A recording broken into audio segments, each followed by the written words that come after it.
Hey, are you starting us off You're starting. already? Good. Good morning, Story County. It is December 8th, 2020, and I hereby call the meeting of the Story County Board of Supervisors to order, and would ask anybody who wants to join us in the Pledge of Allegiance. I pledge allegiance to the flag of the United States of America and to the republic for which it stands, one nation, under God, indivisible, with liberty and justice for all. Thank you, everybody. We are originating from the administration building and providing public access via Zoom this morning, as we have been doing for several months. It's impossible or impractical per code section 21.8.1 to have a public meeting and invite all the members of the public to come here because of the fact that we are social distancing with COVID-19. We do have a capacity of 20 in our public meeting room, and that's why we're continuing to provide public access through Zoom. I would entertain a motion for adoption of today's agenda. So moved. Second. Okay, Olson. Aye. Hens. Aye. Merkin, aye. Agenda approved. Next, updates on COVID-19. Are there any staff either in the room or on the call who have any updates for us on the COVID-19 situation? Seeing and hearing none, I'll ask the supervisors and Supervisor Hedens, you have some numbers? I do. Statewide, 1,393 new cases. There were 202 deaths. That is because the state is including folks that had the antigen test. They hadn't included those people before who then passed away. So they were antigen positive and then had passed away. So that's some new data that they've included. That's why the large increase. And they're also taking it if that's the cause of death that the physician noted. Correct. Yes. Correct. Story County, it looks like 25 new cases, and I don't know, I'm assuming there must be about 7 zombies around, or I need to find out from our local health department, because there had been 25 deaths attributed to Story County, and now it is reporting 18. So I'm not sure what happened to those. You said only 25 new cases? 25 new cases. But I don't know, that's Given the death reduction. yeah, so Are those something's good numbers? wonky on the data, so maybe in another day or two, this will be And they're showing cleared up, but I'm gonna 100 reach out over to the public weekend. health and find out why the discrepancy from 25 and now we're seeing 18. Because the Tribune said there were a couple hundred new cases over the weekend. Yeah, so I'm I'm looking at their site. I will do some investigating and let you know. Thank you. Thank you. Next is public comment, and this is the time for anybody who's a member of the public to address topics on today's agenda. Public comment number 1. I'll open the public comment session. If there's anybody on the call or on the phone, if you're on Zoom, use the raise hand function or unmute yourself. And if you're on a phone call, I think *9 will unmute you. Are there any members of the public who have any comments to make to us this morning on items on the agenda? Seeing no one, I'll close the public comment session and go on for discussion and consideration of items brought before the board with request for immediate action. And are there any such requests? Seeing and hearing none, we'd go on. Agency reports, there are none. Consideration of minutes, we have 3 sets of minutes, the November 18th septic ordinance, November 24th, and December 1st. Are there any corrections or changes requested on any of these sets of minutes? Not for me. I didn't see them either. So You didn't see them? I didn't know. I saw them. I didn't see any Right, any corrections that were needed. Sorry. Okay, then I would entertain a motion for approval of these 3 sets of minutes. So moved. Second. Okay, Hedens? Aye. Olson? Aye. Merkin, aye. Minutes are approved. Thank you, Auditor's Office, for getting those all to us. Next, we have personnel actions. I would entertain a motion for approval of the actions as submitted. So moved. Second. Olson? Aye. Hedens? Aye. Merkin, aye. They are approved.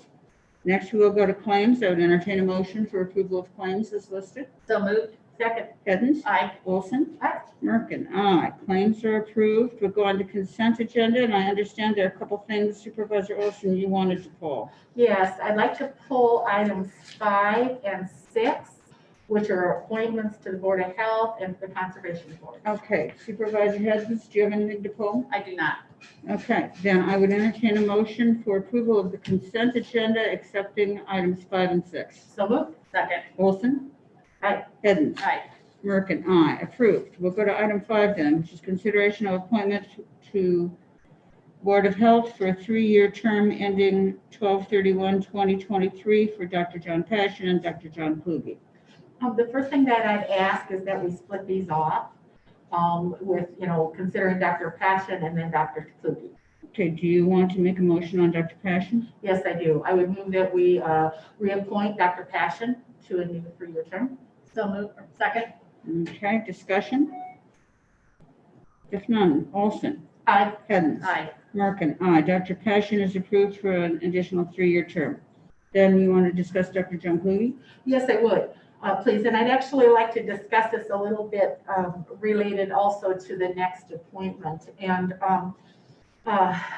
both of these gentlemen, Dr. Passion and Dr. James Peace, have served the county, Dr. Kluge, you or mean. Dr. Kluge, sorry, and Dr. Peace Mhm. have served the county very well. And in the case of Dr. Kluge's, it's been for 40 years. And in the case of Dr. Peace on the Conservation Board, it has been for 10 years. And having followed the board and covered it for a long time in its previous configurations, there was a time when the board was unable to locate people to apply, even though they said that they were going out soliciting, et cetera. That is prior to our time being on board. And so it was very fortuitous and fortunate that Dr. Kluge had agreed to stay on. He's been on for 40 years. He can tell the stories about when public health department actually reported here to the county. And he's seen many things related to that. Also, Dr. Pease, with his background in environmental health, in the environment and conservation, has contributed much. But during the period of time then when I was covering the board, and also now since being on the board, there has been a question that has been asked of me several times. And that has been, where is the voice of the average citizen on some of these boards? Where is your everyday person who may have some knowledge, but brings in the perspective? At various times, we've had to look at balancing the board. Certainly, we 2 years ago had a brief period of time where we were actually gender balanced all the way through the county, all of the boards in the county. And that was a time of, it took great effort to do that. So I don't want to downsell anyone's contributions, but you come back to the point about how do we answer the question, where is that person who's more of a common citizen or doesn't have great areas of expertise on a board? And so we've been very fortunate, I think, in the last year and a half, to have several applicants come through in various applying for various boards and commissions that certainly have brought background with them that has not been as maybe targeted, especially now I'm going to go to Dr. Kluge and the Board of Health, okay? The Board of Health deals with a great degree, a great breadth of issues, but nothing so much as COVID right now. And when Dr. Kluge and I met for the interview, Dr. Kluge requested that he be allowed to remain, okay, until COVID was over. But we don't know when COVID will truly be over. At the same time, we do know that public health is working on the next phase, which is to move into distribution of the vaccination in the county. And so I looked at what was the best thing maybe to do for the citizens and moving forward in the county as to who would be lending the best voice to be able to approach that step. And then the steps beyond that the public health will return to and be able to offer a perspective that did not come from straight academia. And we do have also that would be able to offer perspective from a different part of the county. Because if you take a look at where everyone who sits on the Board of Health right now lives, with the exception of Dr. Lee, I was uncertain where she lives. I believe that everyone else on the Board of Health lives in Ames. Okay, so we don't often get an applicant who comes to us who has a scientific background but is employed in the community using that background. If you take a look at the Board of Health, we have Dr. Passion, obviously, when he's certainly employed in the community, all right? He has 10 years on the board. We also have a state requirement that we have a physician on the board. So Dr. Passion, while he has now 10 years plus, he certainly, in applying and being the only physician to apply, would be just a natural reappointment. With the rest of the board, the makeup, you'll look, we have a scientist, a chemist with a PhD who is involved in research. We have a veterinarian and two veterinarians, both who were leaning toward research. One did practice several years ago, but not in our community. And then we have a new applicant who is a veterinarian practicing in Nevada. And I think that this is a wonderful opportunity for us to add to the Board of Health a skilled physician or skilled medical practitioner. It's veterinary medicine, yes, but a skilled practitioner who is out there actually practicing in the community and whose clientele and interaction is for the most part with people who are east of I-35. And I think that we have an opportunity to go ahead and appoint Dr. Please. Now, full disclosure is Dr. Please does work for our shelter. She does give the shelter a reduced cost. That did not factor into my decision at all. And because our latest dog is adopted from our animal shelter, I've stayed with Dr. Please as a veterinarian. So I have had a couple of interactions with her, but once again, that really didn't play into my decision. It was very low on the list. What it is do we have an opportunity, and I think we do, to get a voice on the Board of Health that brings in a combined of scientific background and community contact and practice. And so I would like to urge us, as fond as we are of Dr. Kluge, as much respect as we have for Dr. Kluge, that given the fact that his at least only request to me was he wanted to see COVID out, and it looks like with the vaccination on the way, we're headed to seeing COVID out, that I ask that we appoint Dr. Please and do that with a great deal of thanks and respect and gratitude to Dr. Kluge. Supervisor Hedges, do you have any discussion on this? Sure, I appreciate your comments there. I was impressed with both applicants, quite honestly. I put down on kind of my list for Dr. Kluge, and he did mention the same thing of, wanting to see through COVID or whatever. So I kind of delved into that question a little bit more as to what did that mean? Because you're right. Is COVID going to be around in some form forever? Kind of like the flu comes around each year, but you can mitigate it with a vaccine or whatever.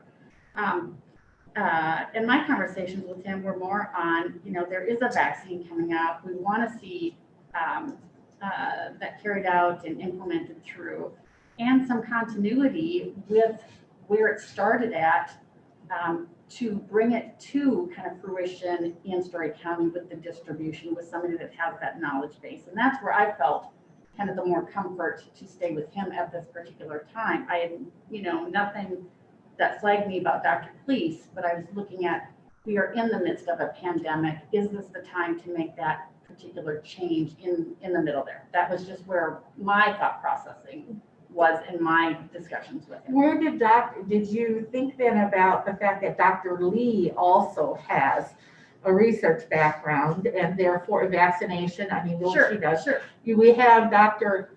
Tabati, and I think I said it wrong. Tabati. That hers is research in chemistry, okay? And then we have Dr. Passion. So we do have 3 experts already on related to the more, if you will, addressing vaccination directly. And of course, I did ask about vaccinations to Dr. Please. And she doesn't, I asked how she felt about vaccinations. I asked about, the vaccination process. And obviously, she, as a veterinarian, a practicing veterinarian, does something is that she's administering to animals for dogs and cats. It's required to have a rabies vaccination. All right. So, could I get you a mask? Could I get you a disposable mask? We'll try to keep it up. Okay, before we do that. All right. So yeah, it's having issues this morning. So so that is where I felt that we've covered that. We've got breath, And the final person on our Board of Health, because I don't want to leave him out, is that he has very specialized skills, and I will tell related to soil health and et cetera. So I will tell you that that when the last time Mr. Speck came up for reappointment, I had to think hard about that because he served several terms. But I did feel that our odds of being able to get another plumber to come on the board, and Margaret James speaking highly about how necessary he was. So that is where I also went toward balance. We have a unique opportunity. It has been, boy, I'm thinking close to a decade or more since an actual practicing veterinarian, practicing out in the community, has, especially on the east side, has in fact applied. And okay, I'll just weigh in since I made the sure. recommendation. The one thing that impressed me of Dr. Kluge's interview, and I agree, I think we had some excellent applicants, and I agree that Dr. Kluge is a very good applicant. One thing that impressed me about Dr. Kluge is that he has institutional knowledge about why our system for public health is set up the way it is. And I think at this point, when you're talking about the vaccination, I've been a little bit involved with emergency management in putting together, getting a consultant in to work on the pods, the point of distribution system. And I think that the expertise and the knowledge of our medical system that he has from serving on the Board of Health for 40 years can be useful here. Sometimes I think institutional knowledge, we lose track of why we've made decisions and have things set up the way we do. And I think he brings that and willingness to continue to serve to the Board of Health. So that's all I had to say.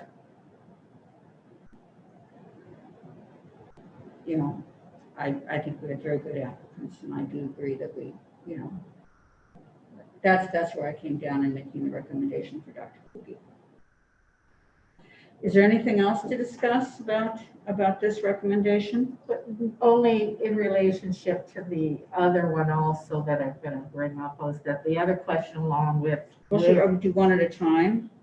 It applies to both of them. So I thought if I'd say it now, then Sure. I don't have to repeat it. Okay. The other thing along with where is the usual person, okay? Where's the normal citizen, where's the person who's not so specialized? The other thing that I got before even I took office, and certainly after taking office, is the question about when will new people get an opportunity? When will the next generation get an opportunity to move into some of these places? And I think it's a question we always ask. It's not a question, by the way, of age. It's a question of how many terms serving on a board, regardless of age. And it comes down to when can someone else get an opportunity to step up. And it does seem rather ironic sometimes is that we wholeheartedly support Leadership Nevada and Leadership Ames. And part of the training in those two are to try and train people to start to volunteer for boards and commissions and to become parts of the community.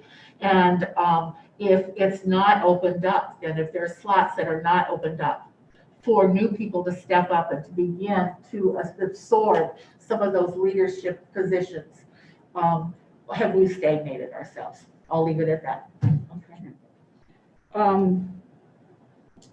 I would entertain a motion for somebody to fill the term on the Board of Health currently held by Dr. Kluge. I'll make the motion for Dr. Please. Is there a second? Motion dies for lack of a second. Is there another motion? I'll make a motion for Dr. Kluge to be appointed to the Board of Health. Okay. I can second that motion. Any further discussion? If not, Hens? Aye. Olson? Nay. Merkin? Aye. Dr. Kluge is reappointed to the Board of Health. Then let's go on to item 6, which is Dr. James Peace on the conservation. Supervisor Again, Olson? yes, you've heard my general arguments of the questions transfer over here too. So now I'd like to take a look at, once again, the makeup of the Conservation Board. And Dr. Peace is asking to be appointed to a 3rd term. And the terms on this board are actually 5 years. So he's served 10 years already. Many of our other boards, it's a 3-year term, or 3 years. So 3 times 3, 9, and you get to 10. And it's like, do we once again want to take a look at, despite all our gratitude and not for his knowledge and for his enthusiasm and his dedication, because there's no question about that. And let's take a look at who else we have on, and also, I think, once again, geographically, where are we dispersed? And if Dr. Pease lives just outside of Ames boundaries, I believe it's outside, it's ours. He lives on Stagecoach Road, which is right off of Riverside. So I think it's still not annexed into the city yet. No, it's unincorporated. Unincorporated, okay, but it's right across from Martin Marietta, okay? So then we have Ms. Lammer, Dr. France, and Mr. Tedesco, all who live within the city of Ames again. Then we have only the 2 people, or the 1 person who's an appointed member is Mr. Myers, who lives rural Nevada, all right? And so there's not a lot of balance there for conservation, considering how many of our properties are outside of Ames. And of the applicants then that applied also for conservation, I thought we had 3 good applicants. 1 brings in a lot of knowledge. That would be Mr. Bennett, because he works for the DNR already. So he brings in some of that same information and same background that Dr. Pease has brought to the board, okay? And, but the other 2, Ms. Child Smith and then Ms. Thompson, bring in the citizen perspective. Both of them have been longtime users of facilities.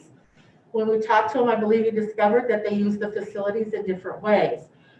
Ms. Thompson then raised even further up to me about a great alternative here to represent the public, but also to represent the east side of the county again. You know, ideally we'd have 1 in every quadrant or something like that, but we don't, all right? And Ms. Thompson has been involved in tracking all along because of her interest in water quality. And so she raised to the top for me as someone who could bring new perspectives. She also brings in a long time understanding of government and government operations and budgeting, given the fact that she worked for 3 different state departments down at the state of Iowa. And so I felt that she could bring in more of, answer those first two questions. I also asked a question of for conservation, because it has been of continued concern to me about the fact that they don't even record their meetings. And we don't have control over emergency management, whether they release their recordings or not and post it right after a meeting. The VA, that discussion's been had before, and they do go into closed session to discuss benefits all the time. So I kind of backed up on that. But I am concerned that that there seems to be a resistance on, or it's not come up, the fact that conservation does not record its meetings and doesn't place them on right after. And we appoint these commissioners, just like we appoint the P&Z commission, who do go ahead and post their recordings right after. And Ms. Thompson, I asked all of the applicants what they felt about spending the $100 or having the Board of Supervisors spend the $100 to get them a new recorder. They used to, but it broke. And then nobody saw the need to keep their citizens informed until a month later when the minutes are approved. And so I asked, and Ms. Thompson's reaction to it impressed me, quite frankly. And I think she would bring a fresh voice to the board in being able to make that connection about how are we reaching out to the citizens. And we have that responsibility, I think, to ask when we go ahead and make appointments to these boards and commissions. And so I would like us to consider Ms. Thompson as an alternate. Once again, thanking Dr. Pease for his many years of service and his many ideas. The final reason I'm interested in bringing on a citizen of one of the three others and having Dr. Pease be able to move in and devote his time to other projects like the he had been recently involved in trying to get the city to buy the acreage around Ada Hayden Park, is because I believe that I asked all of the applicants about with COVID and the likeliness of budget restraints in the next couple of years, where would they set their priorities? And I gave them some additional information right at the interview and talked about, the new strategic plan coming up. And certainly all three of the new applicants focused on we keep the things we have in good shape. And that they said for the next 2 years. And I was not as comfortable, quite frankly, with Dr. Pease's response. The strategic plan, when the Conservation Board worked on it 3 years ago, was planning in the next 10 years to spend $28 million in CIP projects alone. And of course, we already supplement what we are required by law to give to conservation. Our citizens want us to do that. But that's a pretty ambitious project. The budget that was approved yesterday by the Conservation Board, if I understood correctly, was presented last week or 2 weeks ago on CIP, is a $35 million plan. Conservation has been excelled in getting and match money. So that's great. But that's still a pretty ambitious plan to be approving at a time when we don't know what the finances are going to be of the country, right? Certainly in the state and our local jurisdictions here in the next couple of years. So that is another factor why I would think that a new combination and mix on the Conservation Board, looking toward maintaining what we have, but not being as ambitious, might be a good vote. Thank you. No, and I thought we had some good folks that who applied to serve on this board as well. I appreciate what you said, Loris, and your comments there. I look at Dr. Pease, and again, not only is he locally known and state known, he's internationally known. And I think that has helped what has brought in some of the dollars through the granting and other processes that conservation has gone through, that they have been able to seek out those funds and secure them, not only because of our great director, Mike Cox, overseeing that department, but because who is compromised on that board and the connections that are involved in there that has helped bring those dollars in, and they have been able to be a bit more ambitious and bring things to fruition because of that makeup. I think it would be a huge loss to lose Dr. Pease from serving on that board. I would, I understand exactly what you're saying about the budget and what we're going to have available next few years. I see the CIP that conservation does as being a long-range plan that is approved in terms of actual funding year by year. And I think there's a very ambitious CIP. I would agree with you on that. Nevertheless, the supervisors are the people who make the final budget decisions. And I think it's going to be up to the new board to look at that and say, that's a fine plan, conservation. How does that fit with the current times? How does that fit with the fact that we have residents in this county that lost crops during the derecho. Granted, they've gotten some, the ag department has come in and helped them, but that's only 1 year.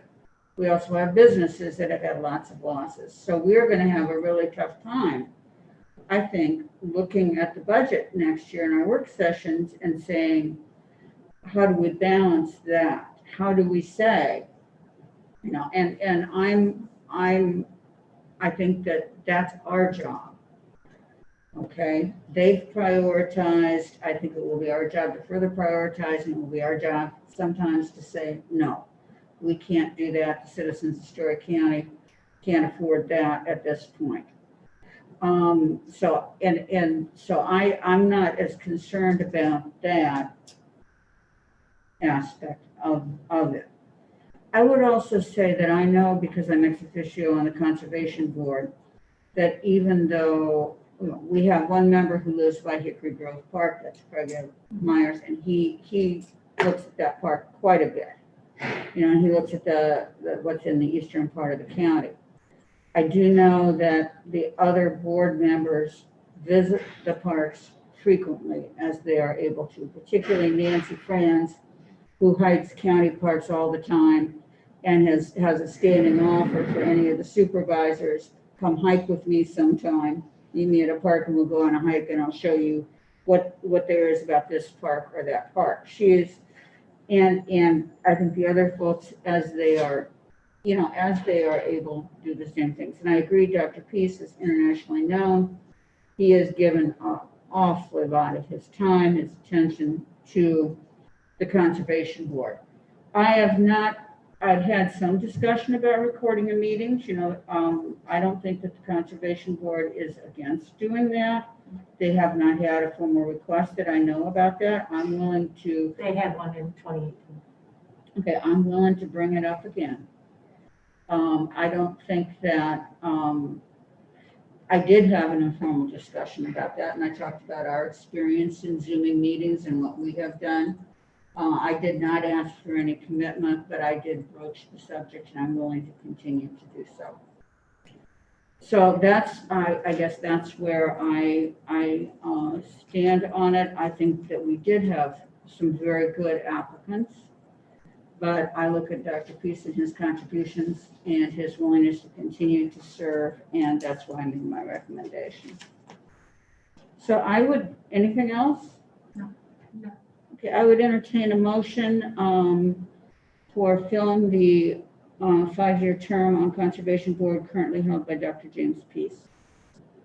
I'll make the motion to approve Dr. Peace to serve on the Conservation Board. I will second the motion. Any further discussion? Evans? Aye. Olson? Nay. Merkin? Aye. Dr. Peace is reappointed.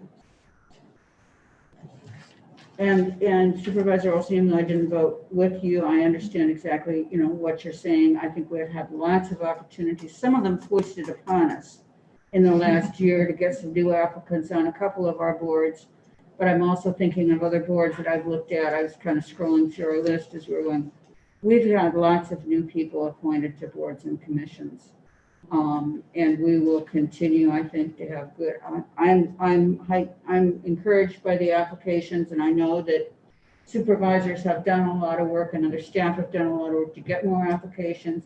We will hold these people's applications and we will contact them if appointments come up that they've expressed interest in. And I once again would like to emphasize that my highest respect goes to both Dr. Peace and Dr. Kluge. And sometimes you get into philosophical discussions and looking for the future. And good, I hope everybody will, that applications are held, will continue to apply. Well, I do also remember that before I was on this board, I was talking to somebody who was a member of the board, not Supervisor Olson, but another supervisor, who said it's like pulling teeth to get people to serve on boards and commissions. We have not had that experience, and I'm grateful for that, and we need to continue to work to make sure that we have, because these volunteers do so much of the county's work. So thank you. Okay, thank you for the time. Going on, we have public hearing items. Third consideration of proposed ordinance number 2, 87 private sewage disposal systems. Margaret James, you have presented to us on this. Do you have any updates, any final words on this before third? A few comments if I can. Let's see. So just to remind everybody, the existing ordinance will be stricken. The whole thing will be stricken. And the version that you're seeing today, I changed just a few typos. There were some strikeouts that in blank spaces, so I got rid of them. Okay. And then I wanted to talk a little bit more about the cost of pumping your septic tank. I believe Supervisor Heddens brought this up last time, and about whether or not it would be way more expensive to dig it. So I called the pumpers again recently, last week, and they still charge $260 for pumping, and then $75 an hour if they really have to dig. If it's only a few, a little bit under the surface, they don't upcharge for that. So that lands up being $4 to $6 a month if you spread it out over 5 years. So $4 to $6. I checked my bill. I live in Ames and I pay $16 a month for sewer service. We did receive a call from a person who is on fixed income, and she was concerned about that cost. But I truly believe that, $4 to $6 a month is affordable, and it is your responsibility as a property owner to get the tank pumped. And then I wanted to also comment about the E. coli levels for existing sand filters. We set a guideline, or actually a limit, for 2,880. And I talked to an engineer and the extension person up in Minnesota. We don't really have an Iowa person that has expertise in this area. And she said that E. coli in tanks and discharging from tanks are typically 100,000 E. coli to up in the millions. And that is CFU per 100 milliliters. So setting the limit at 2,880, she thinks is achievable and should really be expected from sand filters. Pretty easy to achieve, she thought. Those are the comments that I have. And are there any questions? I want to say that I'm glad to hear that you did look at the cost of digging a tank, because I've had a couple phone calls, and that's one of the things that's been brought up to me. And I have a tank that has an access, because it's a newer one, so I didn't think about that. If it's $75 an hour to dig, do you have any idea how many hours it might take to reach a tank? Mm-hmm. Well, depends on, if they bring in equipment versus shoveling. But on the high end, they were saying 460 on average for the high end ones. So Is it varies. Sorry. Is that just digging? Is that just digging, or is that digging plus Total. cleaning out? Total. And if they did, then can they put in an access so it doesn't have to be dug out 5 years later? Can they do? Yes. And that's recommended just because then it's easy from here on out. And that is a common repair that a lot of folks do to their tanks. That would be several $100s to do that. Margaret, That's I have a question. I'm sorry, Lisa, I'm having a hard time hearing you. That's okay, I'm sorry. Supervisor Merkin's questions were all done. My question that I have, Margaret, is once the tank is pumped out, how long does it take to kind of, I guess, rejuvenate or the bacteria in there? My concern goes back to if you pump out too late in the fall or into the winter, that there could be, potential other issues with the tank that's gonna end up costing thousands of dollars for the property owner. Well, okay, there's a couple dangers. So if it's a very wet time of the year, they will run a hose to the tank and fill that tank with water as soon as they pump it, so that you, kind of like a swimming pool, so that you have equal pressure on both sides of those walls. And then as far as winter goes, we have really, if it's a very, very cold year and no snow cover, yes, hold off on getting it pumped. However, we have not really, people generally hold off just because digging is a lot harder when the ground is frozen. So typically the number of pumping service calls goes way down in the winter. We have not seen, special problems arise with people pumping their tanks in the winter, as long as they are living there and continue to use the facilities. That usually gets the bacteria going.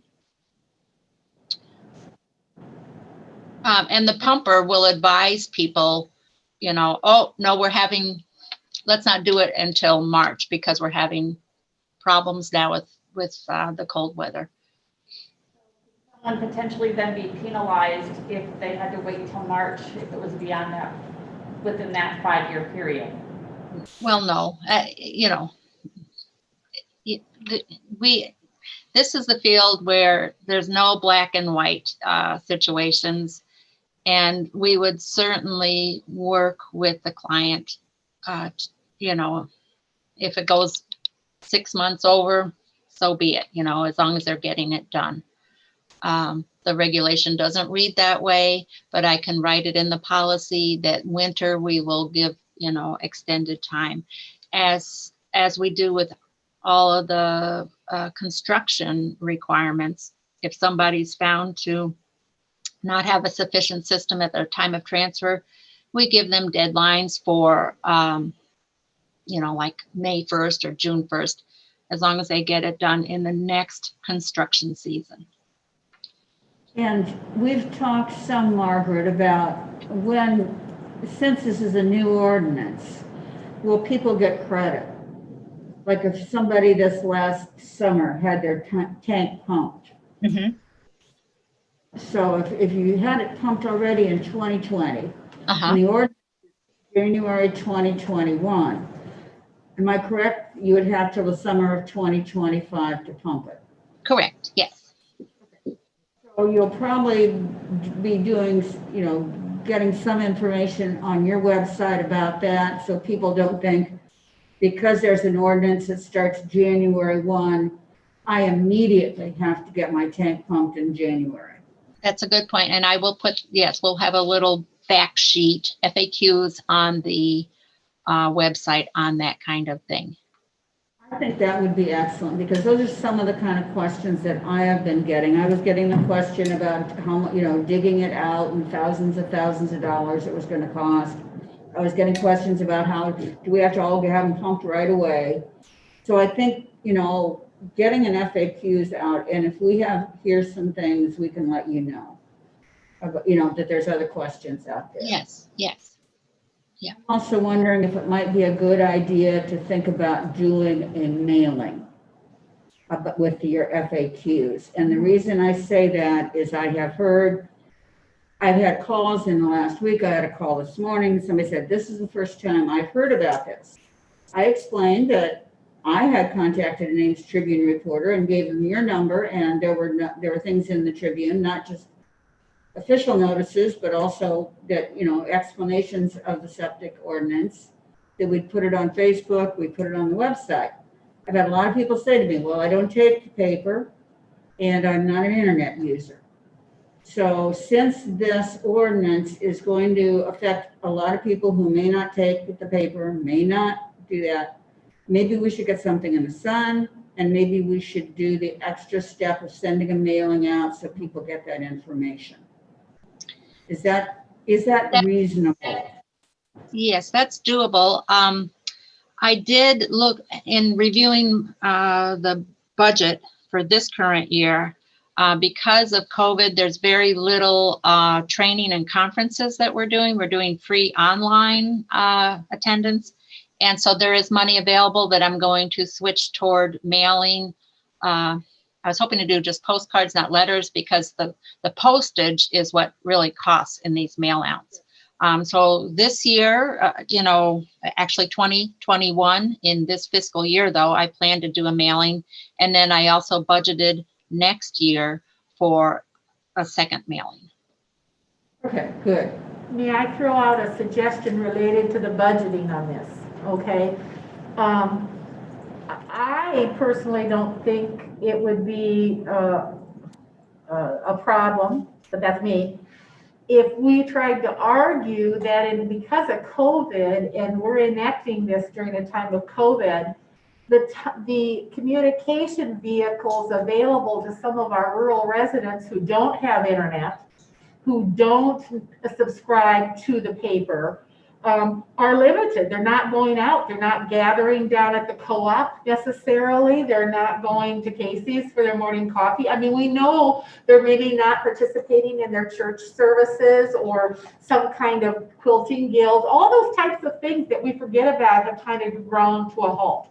And could we not even argue that possibly a little bit of the outreach of spending for a stamp, okay, for a 52 cent, is that what it is now? I always buy the forever stamps, but 55, thank you. That we could take a little bit of our COVID money and, that we got for CARES and put it toward that mailing if Margaret's budget can't absorb it. But a postcard's 35 cents. I understand, but the difference is more facts in a paper. Okay. One other thing I would just, Margaret, you and I kind of talked about before too, that since the ordinance references not only environmental health, but also the county sanitarian, but our website does not reference a county sanitarian anywhere, of maybe including, maybe environmental health / sanitarian on our website, and maybe under your page, also some documentation showing you were also a county sanitarian. The public's not going to know when we have nothing out there showing who else is the sanitarian. Yes. Because the words are intertwined in here. Right. And I believe Stephanie changed that after you made that comment. We appreciate that. We did not realize that disconnect. So hopefully, I didn't check, but I assume that Stephanie put it on the website already.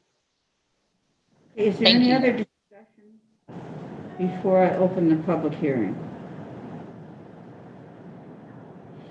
Okay, then I will open the public hearing on the third consideration of proposed ordinance number 287, private sewage disposal systems, and ask if there are any members of the public who would like to make comment. If so, would you raise your hand if you're using the Zoom function on your computer, or use *9 to unmute yourself if you're on a cell phone?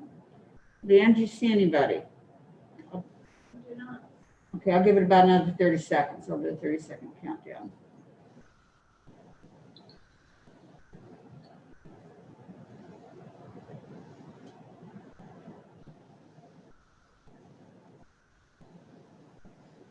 Okay, that's pretty close to 30 seconds. I'm not hearing anybody or seeing anybody, so I'll close the public hearing and ask if there is a motion for this ordinance on third consideration.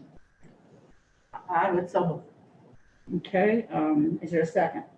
I will second the motion. Any further discussion? If not, Olson. Aye. Pedens. Nay. Merkin, aye. Adopted on third reading. Margaret, thank you so much for all your work on this, and please, on our behalf, thank the Board of Health for their work and your staff as well.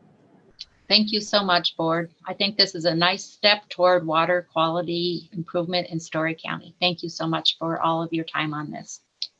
I appreciate all your efforts in that regard. We will go on then to additional items.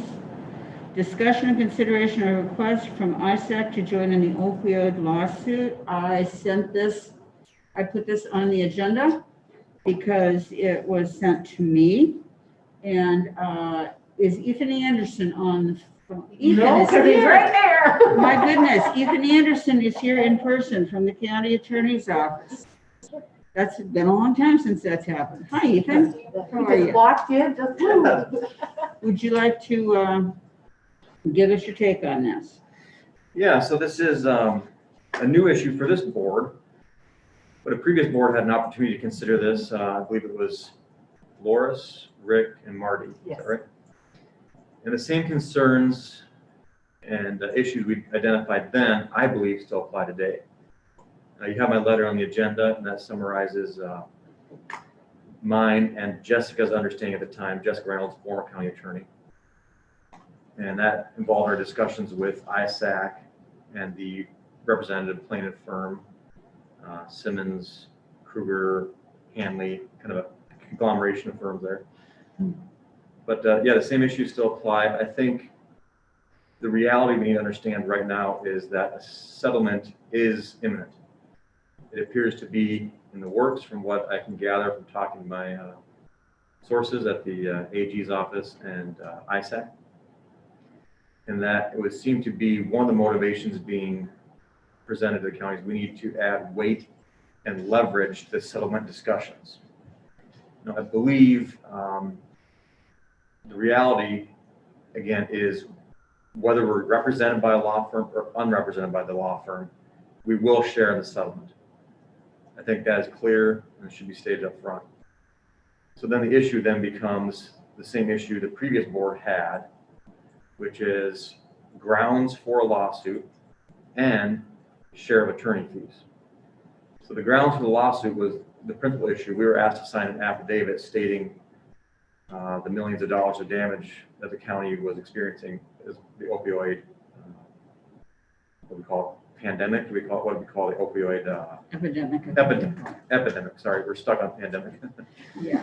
So the opioid epidemic, and we were uncomfortable signing that affidavit at the time, and based on our inability to present those specific damages as requested by the law firm. We left it open, saying that if we did discover damages, we'd be happy to move forward with litigation. He's representing you, the board that is. And then second, the issue of attorney fees. I know the previous board kind of latched onto that one, and the firm would share 25% of whatever recovery is settlement that would go to the county. So again, I think my recommendation would be the same as it is back in 2018. We don't need to join this lawsuit. My recommendation would be to maintain the status quo. If and when a settlement is reached, I assume we'll be approached by the manufacturer to sign a release or a waiver of claims in exchange for a settlement. I also don't know exactly to what extent the AG's office with Tom Miller, the impact that will have on a potential settlement for the state. But again, I would love to provide more details. I think I'll keep those thoughts general rather than specific. If we want to go into closed session, discuss the specifics of litigation, I'd probably recommend that at a future time. Okay, So- and I'm sorry, go ahead. Okay, so since I was on that previous board that said no, just to let you know kind of what I did here even. So I thought about really what would our damages be? You know, what do we spend, okay? So I just went to the asset, to this year's asset allocations. So we've got out to YSS for prevention and outpatient rehab, $192,000, all right? Now we know now all of that would be opioids. So my numbers are just based upon if they could tie that all of these students, obviously prevention can, but most of these youth at some point popped or some kind of opioid. So that's $192,000. And if you look at 5 years, I come up with $963,000. I'm just throwing base numbers out about, because I'm going to ask you a question then based upon your recommendation about a share of. Then the Center for Creative Justice, we pay $33,000 a year. Not all of that, most of that's going to be for drunk driving, et cetera. But so that's $169,000 if we would take it over 5 years. Okay. So then, but we don't know what jail, if some jail costs can come out. I also question maybe juvenile court and probation fees, if there's something that we're not already paying through the YSS, account, and the Rosedale shelter, which is about $89,000 a year. So there are several $100,000 significant right to us. Because we don't have a contract with Community and Family Resources, who are the largest provider of substance abuse through the Iowa Department of Health grant here in the county, okay? So that probably would tie into Miller's lawsuit, because it's an Iowa Public Health grant. So that's what the state is giving. And then there's the Mary Greeley. Mary Greeley's got a cost, but they're a separate entity. Right, also. So maybe ISU's also got some fun separate entities. So just to let you know about that. So I did do kind of a quick math thing about how far we want to dig in to weigh against what you're saying about we're going to get a chunk anyway, most likely. Okay, they're going to come to us and want to do some settlement anyway, right? Yeah, that's my understanding from ISAC and the research I've done. That unrepresented counties will be approached to settle. And so then the distinction becomes, are we going to sign a release and waiver in order to receive some funds? And yeah, another source of funds that we identified is the ME bills that we get for these, the unfortunate opioid deaths. Right, okay. So the several of those that we can probably point to would be another, I think, several $1,000s. So yeah, there's definitely ways we can look, but with the affidavit they were having us, again, this is based on my memory, but I have to look back at the file. 2 years ago, the affidavit, I couldn't recommend signing that. You're right, yeah, it was so vague. We had no Right. idea. So then the other issue that I remember from 2 years ago was I don't remember so much related to what I call the contingency, well, that 25%, okay? Right.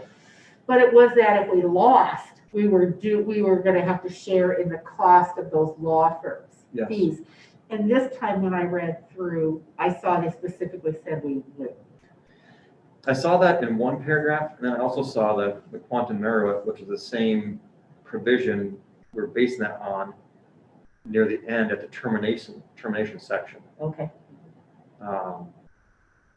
So yeah, I think you're right. That concern is less important now, especially since it appears a settlement is imminent.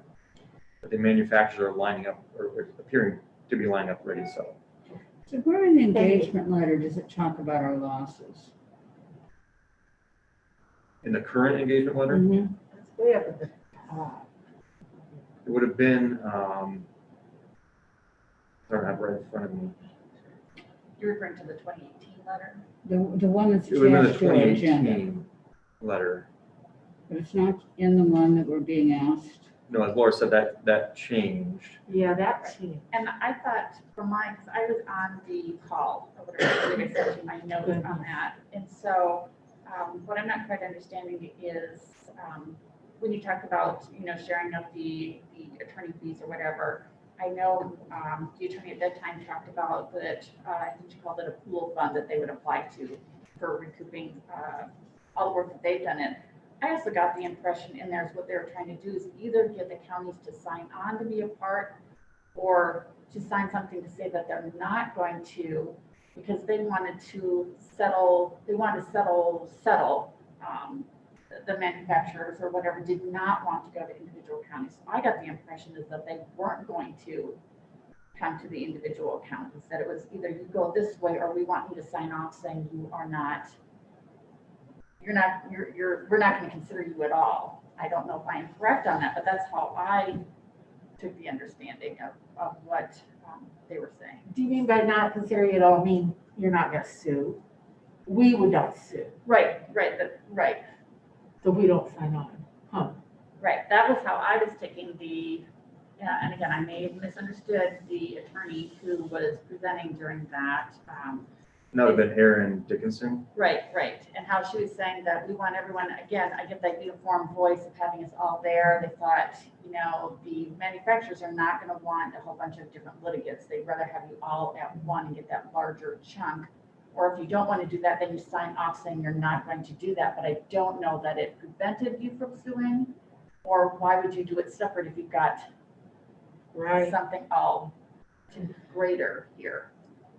Two reasons you want to do a separate, which we'll talk about. We want to have, before we recommend any type of lawsuit, we want to make sure we have firm grounds for a lawsuit. Mhm. And unified approach / leverage is not grounds for a lawsuit. Grounds for a lawsuit is actual damages. Sure. Which we have a hard time articulating. Yeah, we can get into generalities and look at big items on the budget, but we really have to break it down and attribute it to the opioid epidemic.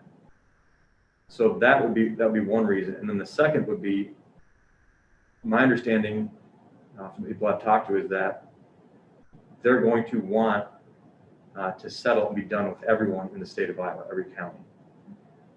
Whether or not we're represented is irrelevant to that. They're going to want to be done with us. So that would be a form of some type of release or waiver and check. So I don't think, my impression is not that funds for the county is contingent upon joining the lawsuit. That would be, I think that's incorrect. Again, that's my understanding from the people I've talked to at ISAC and at Attorney General's office. Well, I can understand, Lars, you've done some, preliminary work looking at here are line items of which some of this may be attributable to the opioid Right. epidemic. However, when you talked about them and just thinking about all of that, that is a horrible amount of work to go back, because it goes back individual by individual, and then you have to look at, do you have the information that says, did they have a substance abuse problem, if they were a correctional client or a jail inmate, and if so, what was it? And you're probably going to have to go back to a substance abuse agency at that point, because most criminal justice records won't tell you that. So we're talking about, if we think that we should only sign on to this, if we can say we are convinced that we have spent these millions and millions of dollars, I cannot see how we would do that. You could go back and say, okay, when did the opioid epidemic start, and how much did our substance abuse, how much did something increase during that time, the money we put through asset to YSS for prevention, whatever. But you still haven't made the case that it's because of opioids. Right. So you just don't have it. Yeah, and I actually found some of my notations of what, my email from what you're saying there, Ethan. It doesn't sound like that you're not involved. You might not get anything. It's more that stronger voice to hopefully bring more money into the state for it. On there is what we were looking at that. And I'm trying to go through this letter quickly, and I'm sorry, I was going to look at it again before the meeting, but then I got a call that kept me on the phone for about half an hour, so I didn't have a chance to. But I'm not quickly finding anything that we're attesting to that, but I do understand what you're saying, that, that's the understanding is, what is your standing to have this lawsuit? Right, so what you're seeing is just the engagement letter. Then I assume we would get a follow-up correspondence from Aaron Dickerson saying, that we need to now sign off on an affidavit. And then Okay, this yeah. affidavit is something that we're gonna have to, as you just alluded to, parse very carefully. Because the last affidavit we were presented with in 2018, as I said, as I noted in my letter, there's no way I can recommend signing that as being factually accurate. And that was the concern. And so we'd have a similar concern, and then we'd be engaged in this exercise of, like you said, trying to get treatment records, where there's releases and waivers and confidentiality. Oh, yeah. 29C Code of Federal Regulations. It's still that, isn't it? So, You have to have some good releases from individuals. for right, that to get that information. So that's just not doable. Again, this is a policy decision of the board, but I think as far as it pertains to a legal recommendation on when and if we should join a litigation, I think the legal standard you want to think about is, do we have grounds to join So litigation? if we were to do this and be presented with that affidavit, who would have to sign it? Board chair, and it would be the board supervisor signing the affidavit. So Well, you two possibly, after the first of the year. We'll have Laura sign it for sure. Yeah, no problem. Let's just blame, there's another thing to blame on Laura, so about the. No, kidding. to be fair, if further discussions need to happen with ISAC and Aaron Dickinson, those conversations happen. And I don't think we'd be precluded from joining at a future time. Again, yeah, the weight and leverage here, to me, is less of a reason to join a lawsuit than legitimate damages we can point to and say, here's why we're doing it. Yeah. Right. I appreciate the information and your view on this. Do we want to discuss this any further? Any more questions for Ethan or any discussion among ourselves? I think you clarified it for me more, Ethan, than what was initially presented. Okay. Yeah, and you did a great deep dive the first time around Right. on it, so, Right. yeah, I thank didn't you. have as much time this time around with the Thanksgiving holiday and Yeah. the other duties, but I think there's more time needed to be committed to it. I can do so. Not for me, right? I think we're satisfied. Okay, so it's discussion and consideration. Is there a motion regarding the request from ISAC to join the lawsuit? Not unless we want to say decline, but I think like, let's not do a motion at all because that leaves us open better, you know, softer position to hear what comes next. Okay, I don't hear any motion. We probably should we should at least let them know that if we're not going to, not at this point considering it. I would ask the chair, because they I contacted figured you'd you, do right? that, yeah. You know, maybe you work with Ethan on the appropriate letter to, the Okay, wording to kind of legalize it, but not right now, thanks, folks. I'll send an email. Okay. Bill Peterson. So we chose not to take any action at this time. That's all I think I need to do. For the reasons they. Yeah. In 2018. Okay, that's good. Thank you, Board. Thank you. One last thing on your list. Yeah, well, yes, that's good. Cross it off. Good to see you. Good to see you all. Okay, we will go on then to additional item number 2, discussion and consideration for the Board of Supervisors to prepare and implement a communications plan regarding the mask mandate from the Board of Health. Yeah, so this was brought up, there was discussion at the last Board of Health meeting about, you know, continuing to do additional outreach and education in regards to our face mask mandate. Some of the members and some of the public that have brought forth of seeing individuals not wearing their face masks or businesses not necessarily following through and posting and just general knowledge of that the Story County has a face mask mandate. So the Board of Health discussed doing, you know, some additional outreach and stuff. I've asked Leanne to be here today as well, or for her to talk. She was on the call as well on that.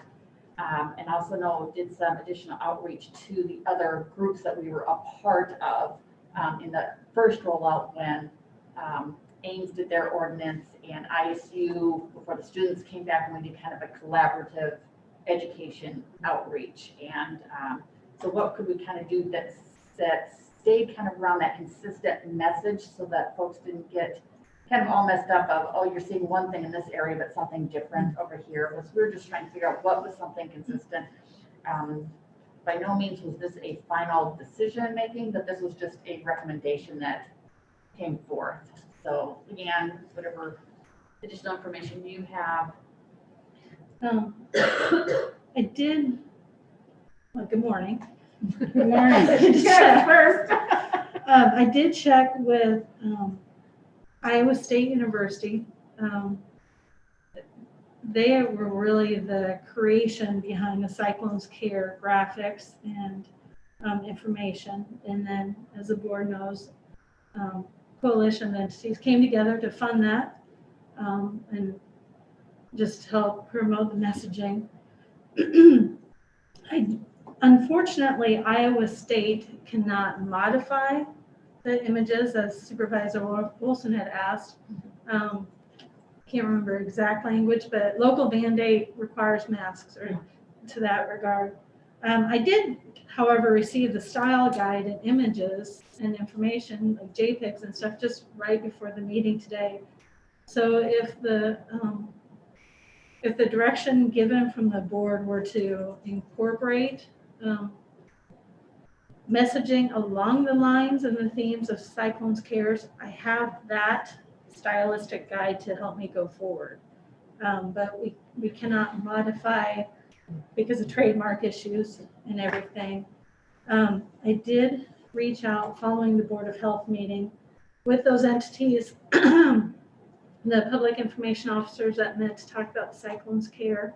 Steve Sullivan with Mary Greeley did say he had an individual that could put marketing materials, flyers, whatever that may be, that could also be used on social media together. And he was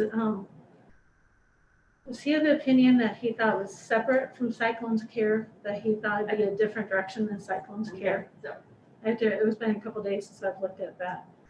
And I also, just to be fully aware of what it would cost, because I don't remember who mentioned it at the Board of Health.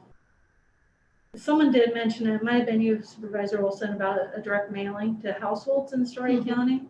I reached out to Tammy Gardner with the Story County Assessor's Office because their mailings exclude the city of properties within the city of Ames. The last mailing they did was around $8,000. So there's a variety of different approaches we could take. I've not formalized a plan. I would, depending on the discussion today with the board, if directed to do so, come back and reach out again to the different partners, see what levels of involvement or interest. What I did do, after the board approved the face covering regulation, did the social media push, did the press release. I mean, the standard, what we've done. Matt Corey with environmental health did exceptional job with getting information on the website for environmental health, and that's still there, and we can repeat all that as well. Right after the Cyclones Care campaign was released, so this was back in August, before students came into Story County, I sent the images that were part of the agenda today. Those are the original images to all the city halls. Some of them still were not open yet. And I also know that Ames Economic Development Commission did something similar to businesses. So we could repeat that as well too, or again, come up with all new images. I was very encouraged to see Steve Sullivan indicate that he had someone that could help too. Yeah. and I would say from the discussion from the Board of Health, it was not, gosh, Lisa, can you help Leanne do everything? Right. It was, and I said I could not commit her time, not knowing her schedule and from her supervisor and everything. But the discussion was if she were available, or someone from like Steve Sullivan's office, in other words, would be also available. Maybe they could assist each other if they had that time. I know Supervisor Olson, you offered to provide whatever assistance as well. We thought, well, gosh, it's the staff that generally does. And I said that, you know, and I'd be happy if you end up with some posters that have to be put up on Casey's boards around the county. I'm really at the point where I'm cleaning out my office and I can take some drives. Okay, you know, I mean, that's it and stuff. So, yeah. I'm happy. I'm happy that it was such a robust discussion. I'm happy Steve has somebody who can help, because I did point out in that meeting that we've got Leanne so packed right now, right? So I just want to share with you a little disappointing moment I had this morning, okay, about why I think we need to do something and we need to be aggressive, given we have, it would be public health, the dollars that would be, that have gone to public health. So I stopped at Hy-Vee this morning, my usual Hy-Vee, to get a couple of poinsettias to bring into the office. And they have had up since Ames passed their local ordinance, they've had a sign up, please wear a mask, it's due to local ordinance, okay? And I have not been to Hy-Vee for a week or so. Went into Hy-Vee this morning and those signs were gone. And instead they were back to please wear a mask, period. No mention of any kind of local mandate or ordinance, okay? And that combined with an experience I had on Saturday night, I won't even tell you about the convenience store and the Subway store, okay? All right, so, so whatever it is we do, I think we not only need to remind them about the ordinance, but that in itself isn't enough, okay? I think we need to appeal to them as personally as possible. So I think both John Pash and I brought up something about related to medical staff or something, right? And that's why I brought up the letters. All right, I know 8,000 sounds like, it is a lot of money, all right? But it would come from those public health dollars. And I don't know how to get any more personal than to get it in their mailbox, addressed to them, particularly if the envelope has something printed on the outside that says from Story County Public Health, right? It's likely to get it open. And if that's what we can do. So those are just my thoughts, that whatever we do, we need to direct personally to the kind of people who don't care. In my Saturday night situation, it was 3 young men in their 20s, okay? In 3 different instances, all within 10 minutes of each other, you know? And, but like I said, it was disheartening this morning to see that Heidi had changed their messaging again, backed off of her local ordinance. I think it also needs, I agree with, it needs to be aggressive, it needs to be personal, it also needs to be something that's likely to be effective. And that's where I'm just almost at a loss. Because I don't think there's anybody out there who doesn't know there's a pandemic. I don't think there's anybody out there who hasn't heard that wearing face coverings is the best tool we have right now to reduce the pandemic. Particularly since our governor, who for so long resisted doing that, finally did something. I guess it was a separate proclamation, which I didn't realize at the time, and it's not the December 10th, it's already expired. But it was done, and I'm at a loss of thinking what it is that we can do that, no offense, isn't just a waste of money. Yep, I understand that. The one thing I have thought about was that what Supervisor hadn't shared that Jasper County Emergency Management was doing, which was the simple listing of by zip code, the communities in the county that we could, you know, it's a social media thing, but you found it on Facebook. Emergency management could do that. We can get the statistics from public health. And actually, some constituents have reached out to me that have seen what Jasper County did, and that's why it's Story County doing that. Well, that's They said good. that would you be, know. that would be, That's something we can, you know, I sent back, and I think I sent a copy to everybody that, you know, let's try to put something together. I suggested simplifying it to look more like Jasper County's, because I think an Excel spreadsheet, I think we want something that can go on Facebook and can be just a simple, hey, in the last weekend, Huxley, this many people tested positive, this many people have tested This week or positive, whatever, or this week, since the beginning of the pandemic. Forget the percentages, because people don't, you know, the percentages don't mean anything really to just folks. But if you look and say, hey, 40 people have tested positive, maybe I could get it even though I live in Collins, wherever. That's the thing to me that might do it. It's not going to reach everybody, I know. But I hate to spend a lot of money on a mailing that 90% of people are just going to say, and throw away. Or I already wear face covering, or I'm not going to do that. I don't disagree with you there. The other part of the conversation with the Board of Health too was they know they're gonna have to do some outreach on vaccine and vaccination. Right. And is that something separate? Is it something that can be coupled together of, gosh, they're rolling out their vaccine, but you need to continue to wear your mask at the same time? Okay, got it. So that was part of the conversation too, is do you do this right now when they're probably rolling something else out there? And I don't know what Steve's, and maybe that's a question to ask Steve, kind of what they're looking to do, where we could tap onto that as saying, okay, they're rolling this out, you need to continue to wear your mask, just because. When will Iowa have its, They're saying they might have them by the end of December. okay, but to have a schedule saying, here's the hierarchy, so to speak.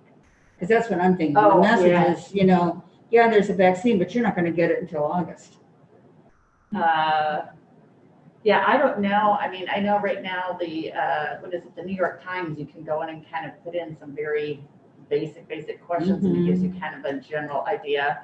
I don't think the state has rolled out anything yet. I mean, the only thing that I have heard is probably your healthcare workers and your essential and your high risk.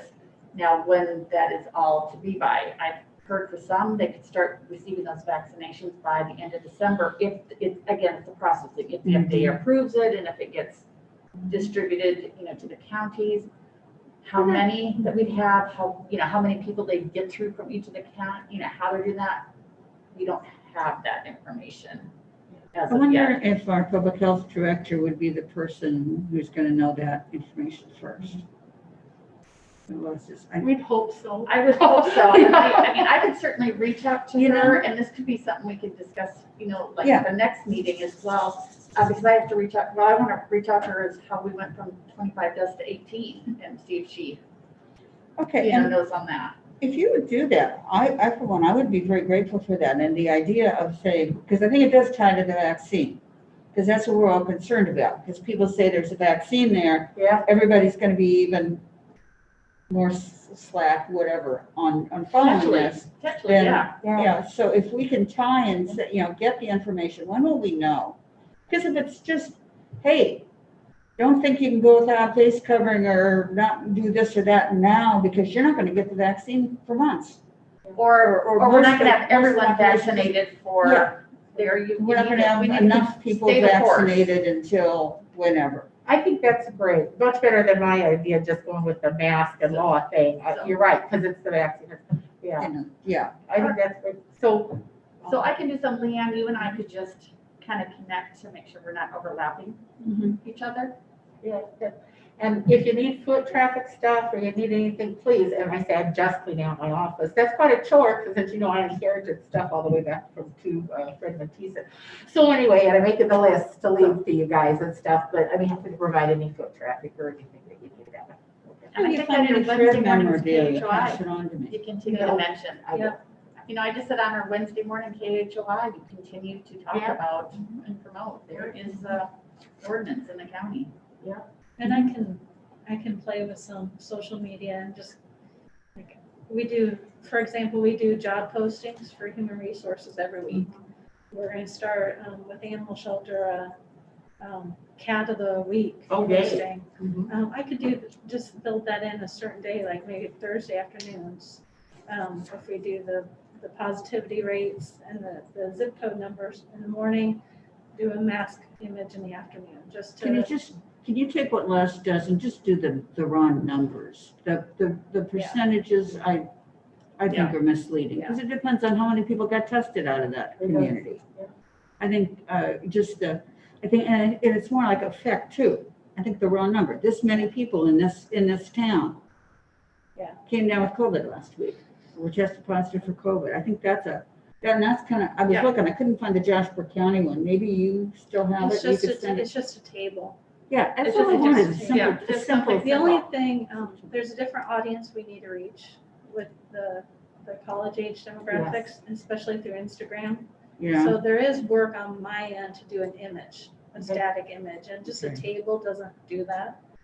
So I might work with Matt Boyd to see if we can create a map, a zip code that shows a number, Oh, yeah.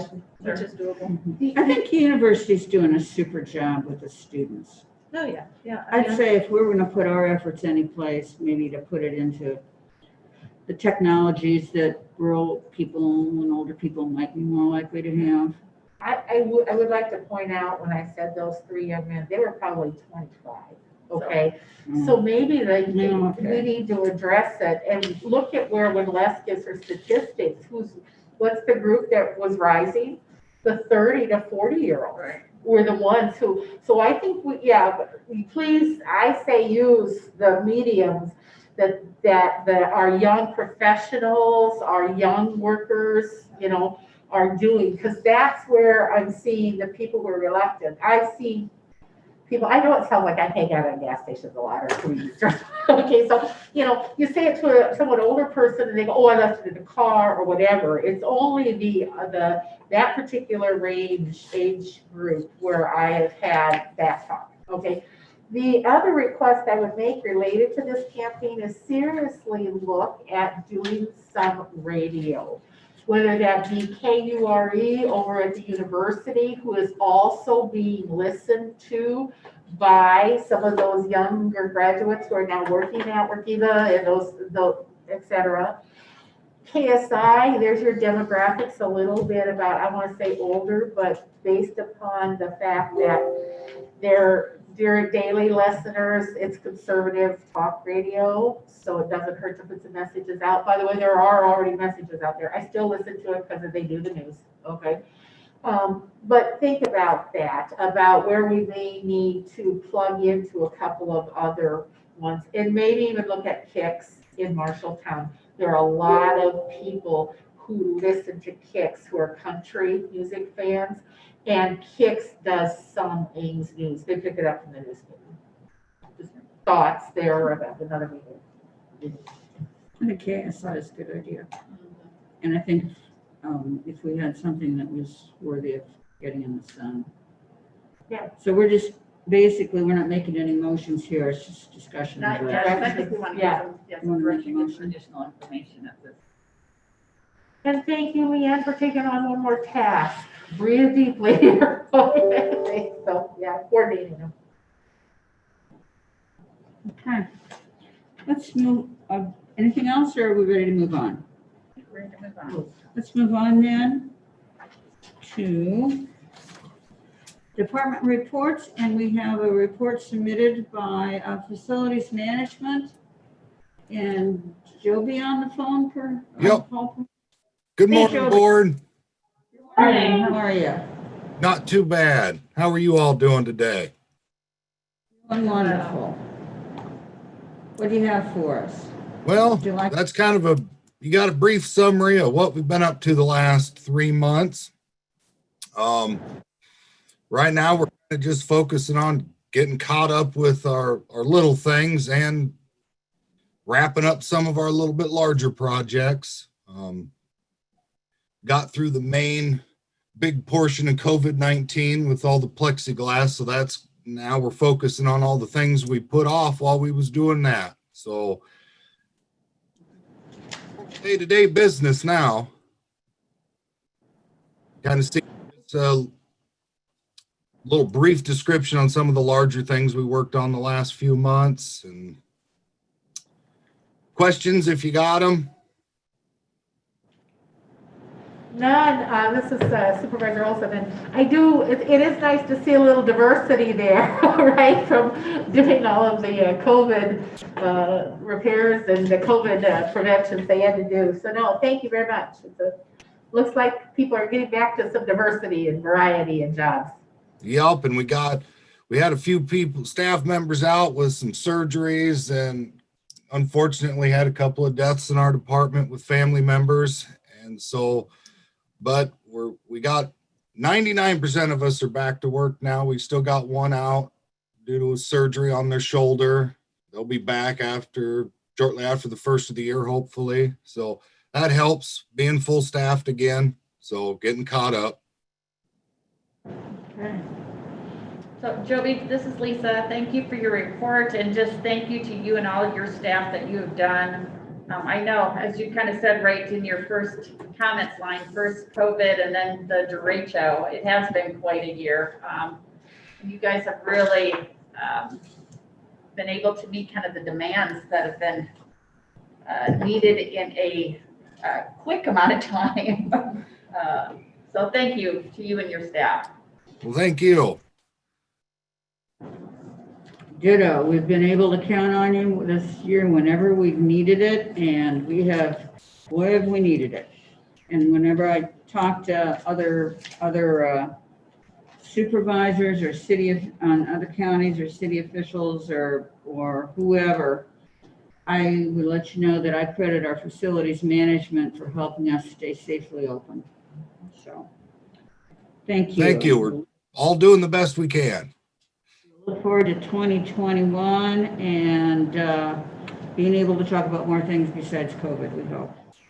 Okay. Other reports, I see none. Upcoming agenda items. Are there any agenda items for, say, next week that we want to talk about? Not that I'm aware about this particular time, at least not from me. Okay, Shelley's nodding her head, so I'm going to ask. What? Kevin, What? Kevin, Kevin? Bruno, or whatever. Oh, yes. I'm sorry, I did forget about that. A constituent is wanting to present before the board in regards to the moving of houses. Oh, yeah, okay. I believe he will have some documentation to Shelley and present to the board next Tuesday. Okay. Anything, Thanks for the Supervisor reminder. Olson? No, thank you. Okay, and let's just talk about the rest of the year then. We'll have 2 more meetings. Are we looking at limited agendas for those? No. We have 3 meetings, 3 Yes, 3 meetings meetings. after next week. 15th, just in case. 22nd, and 29th. I don't want to mess anybody up at the end of the year unless you. After next week, we have 2 meetings, 22nd and 29th. I'm not seeing the 15th as a limited, but the other 2, I'm wondering, are there any things that people see coming up that would make those other than limited agendas? P&D maybe. Ask. Okay, Ask P&D. Communication plan. Oh, yeah. when do you want to do that, Leanne? 22nd, communication plan. Okay, yeah. Okay, I know, yeah, that you've got an email in there, I haven't read through that all. Okay. Any P and Z things that come up that are after? Yeah, we have to ask P&D about. Okay, So when, let's just say anything that's urgent, we'll put on the agendas, but, time sensitive, but otherwise, we'll just say, try to keep the agendas to a minimum. I probably will be zooming in on both of those meetings. that's fine, yeah. Just want to make note here, I see that there at least were a couple of people from social, that get funded through asset had been on the call at one point. You see one maybe here, maybe 2. But anyway, just that I had been asking about a couple of agencies, especially the bridge, okay, about maybe special monies to them to help with increased numbers as we head into the first of the year, if there are more evictions, et cetera. But we did receive information that the governor has released some money. So I don't anticipate there'll be anything that would be associated with something I might be urging to be brought to the board before the end of the year. Jody, I see you're on, so Jody Stumbo, I will be making contact with you. I have an idea, but it would be an idea that I'd be advancing probably with you later, be as a volunteer or something. So we'll make contact on that, but I don't anticipate me bringing forward any more requests. Okay, anything else? There is one other thing that I thought of that would probably be coming to the board. I think the goal is to be brought next week when I spoke with Sandra is, Loris, if you recall last year, was we had to discuss asset and funding for the next fiscal year. Yeah. And I think she was going to try to have it based on their meetings and stuff, Okay. something for the 15th. It might be the 22nd, but I think that was Got the it. goal Okay. for the 15th. Okay, super. Okay, possibly the 15th then, okay. Anything else? If not, then we'll go on to public forum number 2, and this is for comments from the public on items not on this agenda, and the board cannot take any action on them because of the open meetings law, but might do so in the future. So I'll open public forum number 2 and ask if there are any members of the public who would like to make a comment to the supervisors at this time. If so, please use the Zoom function to raise your hand or *9 to unmute yourself on your phone. Leanne, are you seeing anybody? Okay, then I will close public forum number 2 and we'll go on to liaison assignments, committee meeting updates, and announcements from the supervisors. Supervisor Olson, would you like to begin? I had a couple of different meetings, the AEDC executive board last Friday morning. It was just an update about getting ready to move into the new year. And of course, whichever one of you will be taking over on that committee. I'm sure Dan Colhane will be happy to brief you on that information. And so also for HERDA, that was my last board meeting at HERDA, and they did urge them to continue to work with the VAN program. We're already in place on pretty much our end of it. It's now HERDA and Enterprises in. So whoever ends up sitting on HERDA will be handling that. But I'm starting to get my transitions out. Like I said, make my lists, just to see that it can be as orderly as possible and trying at the same time to stay out of ways. So there's really, in December, there's not usually a lot of big business that comes forward. The Story County Housing Trust Fund is going to meet next week. And that one I will be staying on, and then you guys will be appointing someone to be the actual board member. I'll be moving to a community position.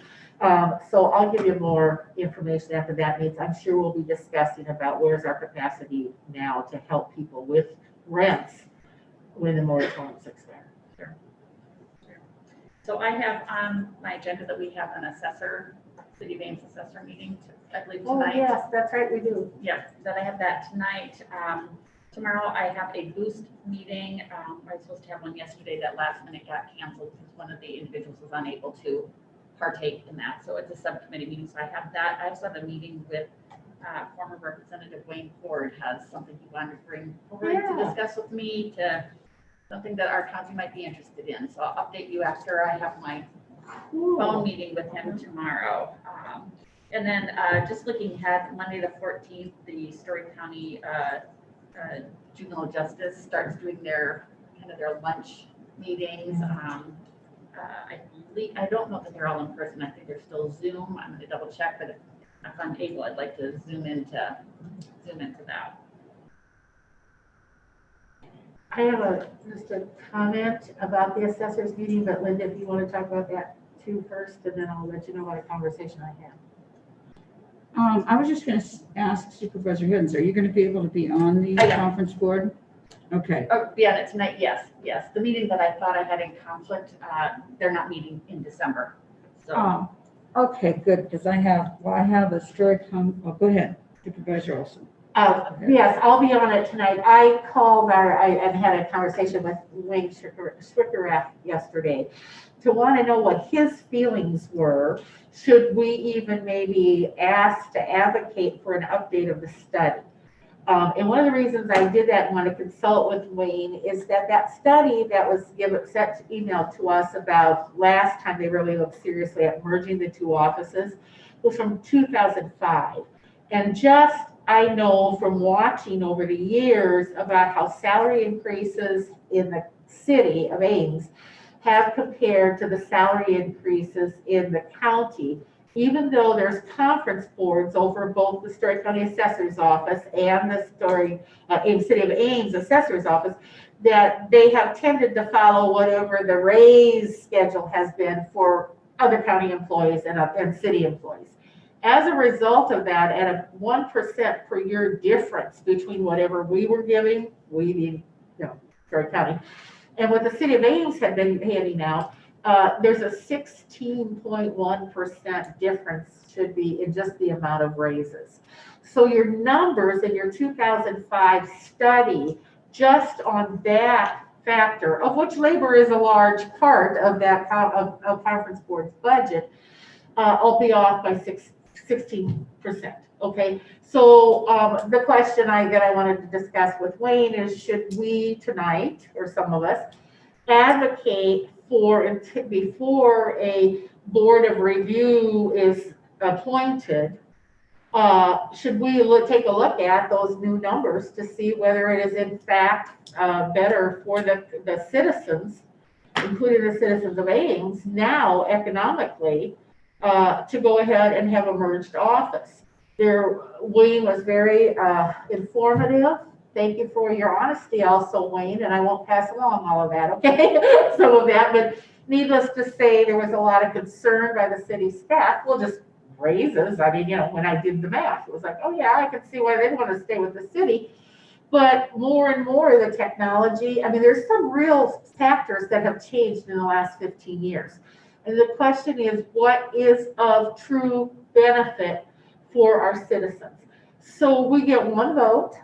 And I just wanted to, Wayne said, yeah, go ahead and bring it up if you want, but he's not very optimistic about that conversation, making it all the way to us having a merger. But if we don't start it tonight, that's it. We'll be appointing the Board of Examiners, and then the next meeting we'll be looking at the candidates they have. To Wayne's knowledge, the assistant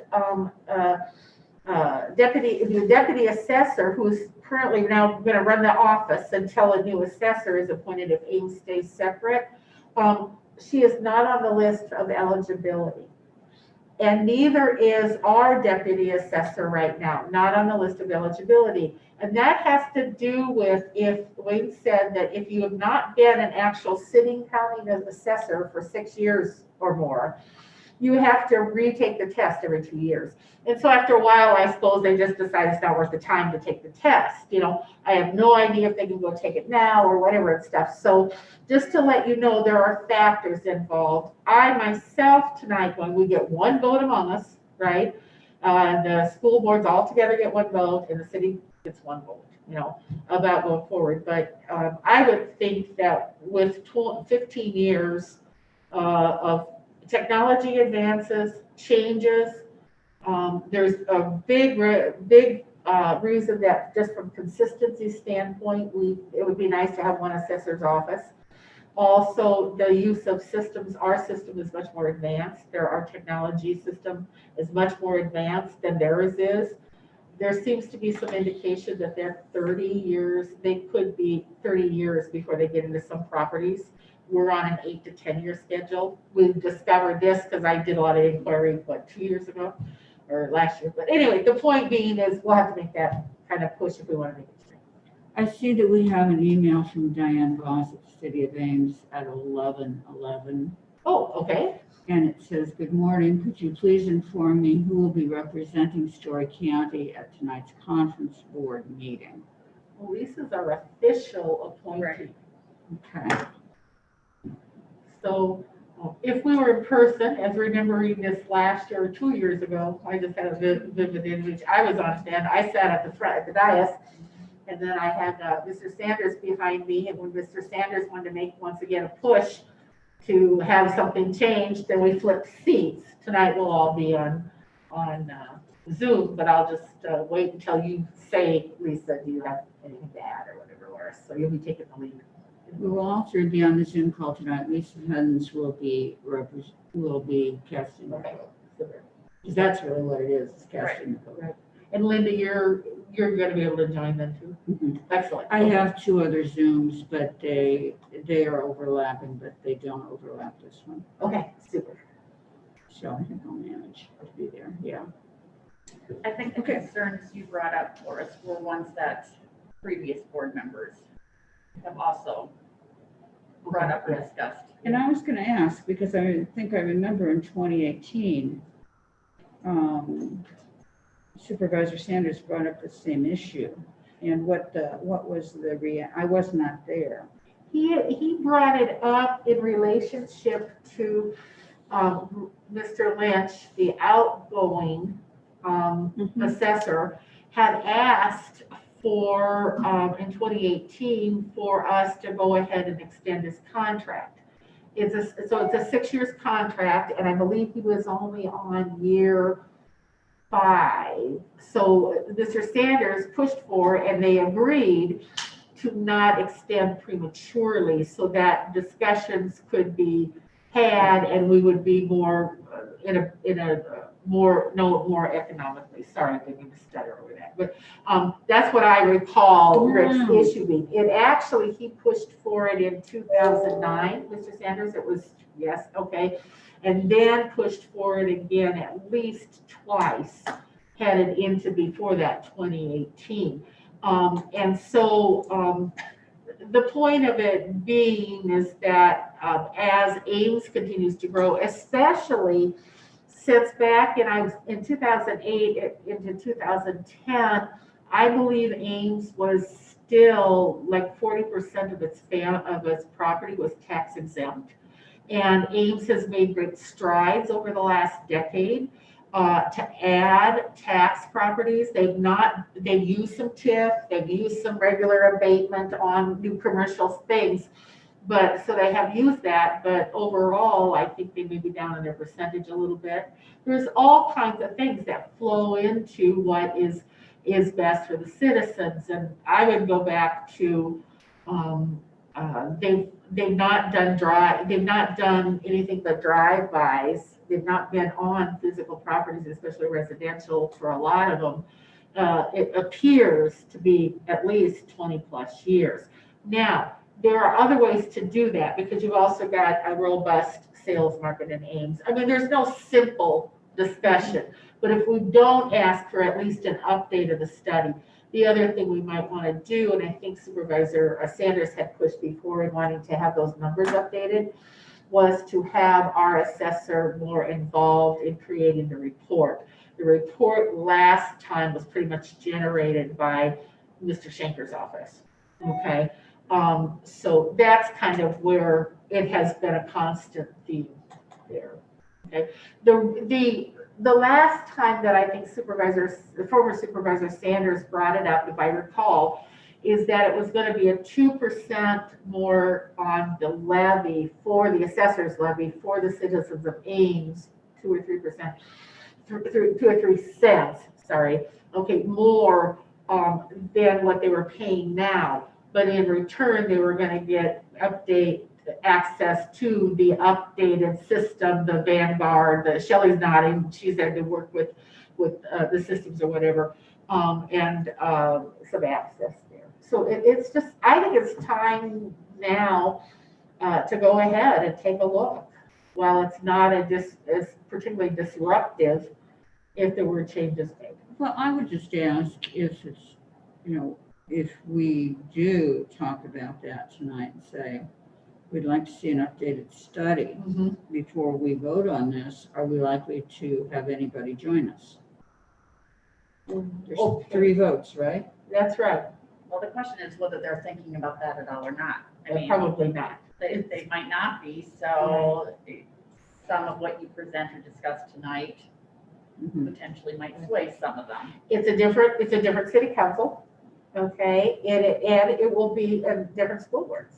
They'll have to take one vote, but definitely new people than 2005. In a lot of instances, probably new people since the last time former Supervisor Sanders actually really brought it up. Well, I think the question then also comes is, well, then what if they vote and say, or it's voted down and no, they don't want to do an additional study?